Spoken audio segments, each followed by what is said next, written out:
Hi friends, ఈరోజు మనం నందిపుర విన్నగరం Nathan Koil అనే 21 దివ్యదేశం స్టాచ్యూ ఆఫ్ ఈక్వాలిటీలో ఉన్న ఈ దివ్యదేశం గురించి, ఆ గొప్పతనాన్ని గురించి ఈరోజు తెలుసుకుందాం. మనకి ఏమైనా చంద్రగ్రహ దోషాలు ఏమైనా ఉన్నాయనుకోండి, ఇక్కడికి వచ్చి పరమాత్మను సేవిస్తే ఆ దోషాలు పోతాయి. ఒకసారి నందికేశ్వరుడు కూడా ఒకసారి ఒక శాపగ్రస్తుడైన నందికేశ్వరుడిని పరమశివుడు ఆదేశిస్తే ఈ క్షేత్రానికి వచ్చి ఆయన స్వామిని ప్రసన్నం చేసుకోవటం జరిగింది. ఆ దోషాల నుంచి విముక్తి చెందటం కూడా జరిగింది.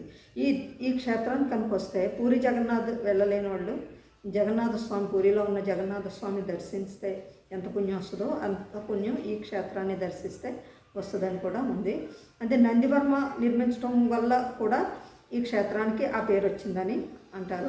అంతేకాకుండా మనకి శివ చక్రవర్తి కథ తెలుసు కదా. ఒకసారి అగ్ని ఇంద్రుడు డ్యాగలుగా మారి ఆయన పరీక్షించడానికి వస్తే ఆయన చేసిన త్యాగం గురించి మనకు తెలుసు. ఆ త్యాగమూర్తి అయిన శివ చక్రవర్తికి మోక్షం ఇచ్చిన ప్రదేశం కూడా నందిపుర విన్నగరం అన్నమాట.